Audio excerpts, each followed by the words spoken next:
我係 Angel，我係 Elaine，歡迎大家收睇媽媽 ING。Angel 啊，我哋咧之前2集咧就同大家咧分享咗呢一個加固咧唔同嘅方法啦，同埋點樣去實踐嘅。咁今集咧我哋就聚焦喺 BLW 嗰度咧，同大家分享下咧呢個7大常見錯誤嘅。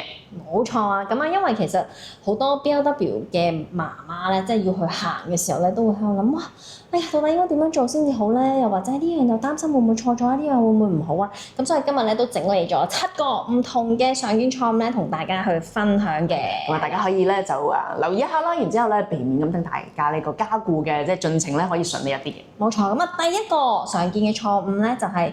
嗰張 BB 凳啦，因為咧其實大家咧都可能會覺得其實佢食嘢主要係用上半身嘅啫，用佢個嘴嚟食嘅啫嘛。咁但係咧，其實有一個好重要嘅地方咧，就係你嘅 BB 凳下邊一定係需要有一個腳嘅腳踏板，俾 BB 咧雙腳係可以搭平佢嘅。咁所以咧市面上咧其實有一啲叫成長型嘅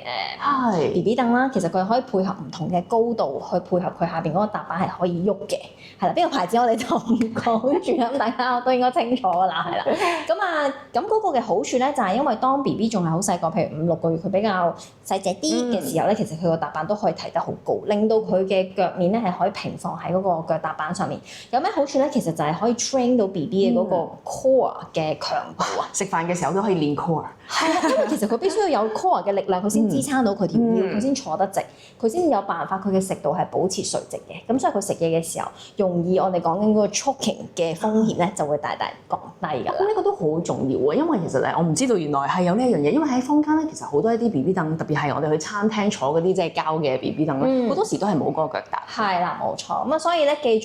住，千祈唔好俾你 BB 隻腳吊吊揈啦。係啦，呢個就係我哋第一大常見嘅錯誤啦。咁第二個咧就係要留意一樣嘢咧，就係啲人覺得BLW 總之就係 BB 用手去攞嘢食就 OK 啦。咁我不如索性咧就將啲食物擺喺張台度平放，任你咧自由發揮。其實咧，捉緊用係啦，其實咧都係一個未必係幫到小朋友嘅一件事情嚟嘅。原因咧係因為其實當 BB 你諗下啦喎，佢5個零月、6個月嘅時候，其實佢隻手仔都未必係咁穩陣或者咁識得去捉嘢啦，小手肌未 train 得咁好嘅時候咧，你一個冇我哋叫冇 boundary 啊，即係你冇一個界線或者一個邊咧俾佢去捉咧，其實佢成個台面都係嘅時候咧，佢隻手就會容易點咧壓落去。咁你啲食物咧就會本身好靚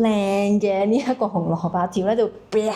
咁啊成劈咧就會黐住晒喺個台面嗰度，其實佢冇辦法拎起嚟嘅。咁所以點解我哋會建議大家咧盡量用翻 BLW 嘅餐具，就係因為佢會有一個嘅我哋叫邊界俾佢啦。其實佢喺個碗入邊，咁佢隻手咧就可以。未必佢嘅係啦，佢肌肉冇咁活躍嘅時候，其實佢都可以透過褪到去條邊度，慢慢將佢攞上嚟，咁佢就可以用翻自己隻手去進食啦。否則咧就會有好多爹哋媽咪睇得好心急，覺得佢根本就食唔到，不如算啦，我攞俾你，你食啦，即係就會變咗隻手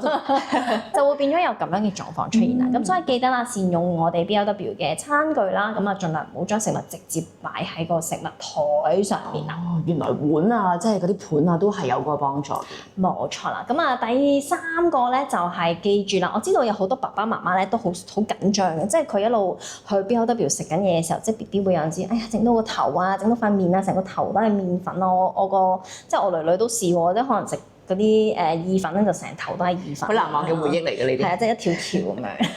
咁其實作為家長，或者你見到佢食緊一啲藍莓成身都係，或者成面都係嘅時候，你會好忍唔住。哎呀陰公咯！哎呀抹下先，即係驚佢污糟啊咁樣。咁但係其實咧呢一個都係常犯嘅錯誤嚟嘅，就係不斷去幫小朋友進行清潔。因為咧其實呢一個過程當中，我哋俾小朋友係一個體驗進食嘅過程嚟嘅。但係咧，你諗下佢不斷喺度學習緊嘅時候，係咁有人 disturb 佢。咁其實佢每一次去學習緊嘅時候，佢嘅嗰個意識就會不斷被中斷同埋被打斷啦。係冇辦法專注就去學習。係啦，冇錯。咁所以其實哪怕係佢去整污糟呢一個環境，其實都係佢學習嘅一個過程。咁佢知道原來咁樣推啲嘢就會遠離咗佢，或者佢根本食唔到嘅時候，佢下次可能就會用第2個 approach 去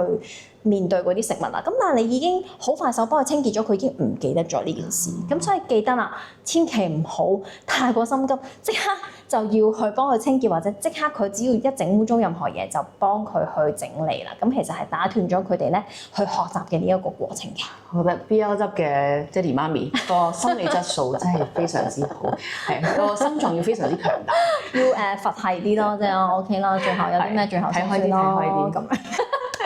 係啦，好啦，咁啊去到第4個常見錯誤咧，就係大家都會覺得啊，Gigging即係戳親，即係啃親呢一件事咧係好擔心，即係所以一聽到譬如 BB 去行 BLW，佢有少少咳啊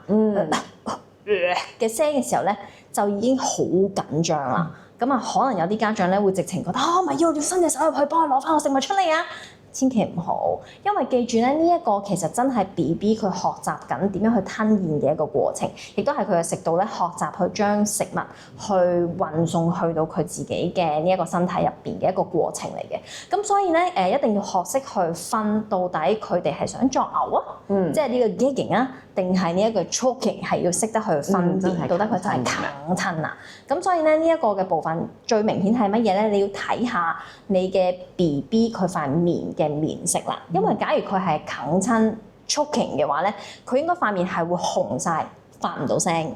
跟住然之後咧嚴重嘅話，佢可能會有少少發紫嘅狀況嘅咁樣啦。咁你要去留意呢一樣嘢咯。咁但係如果佢純粹係嘔緊，但係佢隻手仍然係好自然喺度，即係玩緊摸緊其他嘢，佢只係咁嘅話咧，係 OK 嘅。咁但係當然啦，喺呢一個過程當中，必須要有主要嘅照顧者要喺佢身邊一路 monitor 住 BB 嘅情況。但係記得唔好趁早去介入，俾佢有呢一個機會去學習點樣去進行吞咽呢一個動作。因為Gigging呢一個本能對於 BB 嚟講係非常之重要嘅。都真係心臟好強大。係啦，因為其實我都真係每一個小朋友，我都係會見證住佢哋有呢一個過程嘅。哪怕佢你俾咩，即係有好多時候爸爸媽媽會覺得係咪我俾咗啲佢唔應該食嘅嘢，或者係啦，或者太腍啊，或者太長啊，或者點樣就會去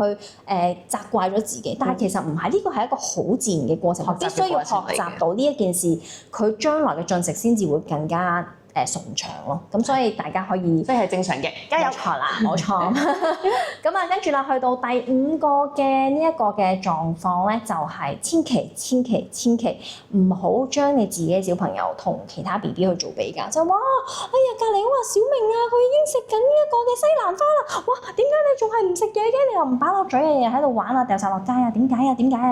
就會有好多唔同嘅原因啦，就會覺得哇點解人哋小朋友佢又係6個月，我又6個月，佢又係8個月，我又係8個月，點解佢做到佢做唔到咧？其實真係每個小朋友嘅狀況係好唔同嘅，即係 let's say 可能我嘅小朋友其實佢6個月咧，可能已經默默地生緊第一隻牙出嚟嘅。咁有啲 BB 咧，佢真係11個月先至開始生第一隻牙。係喎，因為每一個小朋友佢哋出牙仔嗰個即係速度啦，係啦，嗰個步伐都唔一樣。咁當然我哋有陣時話啊，其實咧即係咀嚼咧都唔一定係要用牙齒嘅，牙齦都 OK 嘅。咁但係某程度上有一啲嘅食材，佢真係可能有牙齒，譬如食肉啦，係會食得比較好一啲。係啦，咁呢個係真係冇辦法避免嘅。咁所以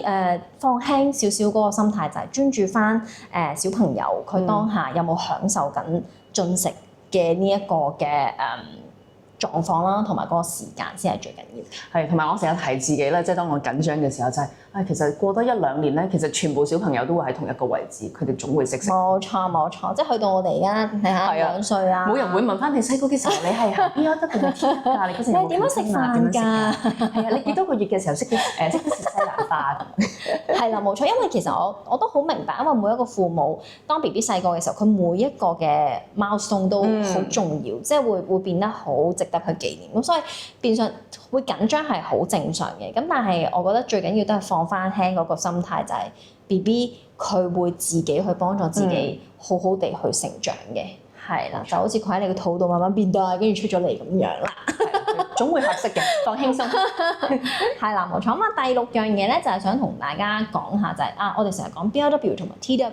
嘅感覺就係用匙羹去餵食啊嘛，我哋成日講。咁但係其實 BLW 係咪唔用匙羹咧？其實唔係嘅都會用嘅喎，都即係唔係會用用手匙羹，冇錯啦。因為其實係要睇到 B B 唔同嘅歲數啦，唔同嘅階段，可能有一啲 B B 佢8個月開始，佢呢一個嘅小手肌已經比較活躍少少、靈活少少咧，我哋已經可以開始俾一啲我哋叫 BLW 嘅進食嘅匙羹或者叉俾佢拎住。學識咧去比較去剝少少可能麥皮啊，係啦，即係可能比較液體狀少少嘅，俾佢去訓練同埋去練習，等佢將來1歲之後慢慢可以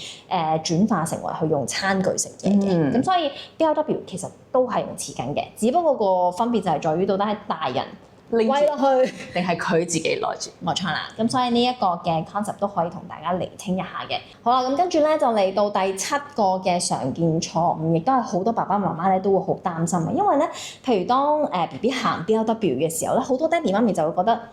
哎呀佢唔食嘢啊，點算啊？我餵咗佢3餐，佢可能一啖都食唔到，係咪我做錯咗啲乜嘢？跟住之後又見到佢跌磅啦，跟住之後冇益健康院又話我要睇下小朋友體重啊，跟住就會好擔心。冇錯，咁但係其實咧，我覺得喺網上面我睇咗一個分享咧，佢係講得好好嘅，就係即係好多時候我哋一定要分清食嘢嘅呢一件事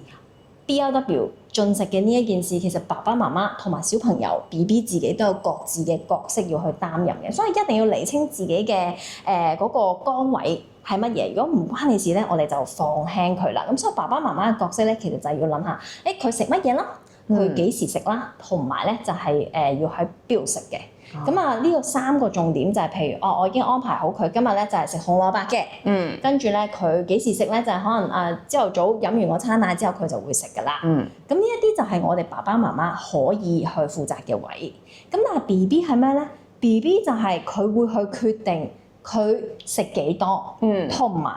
佢食定係唔食。係啦，咁所以咧呢一個係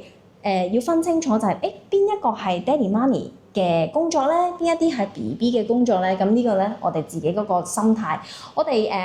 叫做課題分離，即係呢個係爸爸媽媽嘅課題，跟住 BB 嘅課題就係佢自己決定到底佢食定係唔食，佢中意玩啦，佢中意掉啊，定係中意擺落嘴。咁呢個我哋要尊重翻 BB 自己嘅決定，咁先至係 baby-led weaning 嚟嘅。係，而避免咗係 BB 決定嗰個 where 佢喺邊度食，即係可能佢係拎住啲食物周屋走啊，周圍去咁樣，咁佢都應該要坐翻喺佢嘅 high chair 嗰度去食。冇錯啦。咁啊，所以分工要清楚啦，咁同埋咧，最緊要都係嗰句就係爸爸媽媽心態要放輕鬆，因為咧只有你令到呢件事係開心嘅，係 fun 嘅，嗰個小朋友先至會覺得進食唔係一個哇充滿壓力、苦差翻工咁樣，係啦，要俾人逼啊嘅嗰種感覺，佢先至可以慢慢去享受呢一個進食嘅過程，從而去到佢大個咧，佢都好願意自主去進食咯。呢個非常之重要。咁希望大家喺今集啦，咁就了解咗 BLW 最常見嘅7大錯誤啦。咁啊嚟緊嘅時間咧，都可以去實踐到實用到。咁我哋喺呢度咧就即係邀請大家咧，如果中意我哋 channel 嘅話咧，可以 like、comment 同埋 share 嘅。冇錯，最重要咧就係 subscribe 同埋撳埋個鐘仔啦。咁我哋下集再見，拜拜。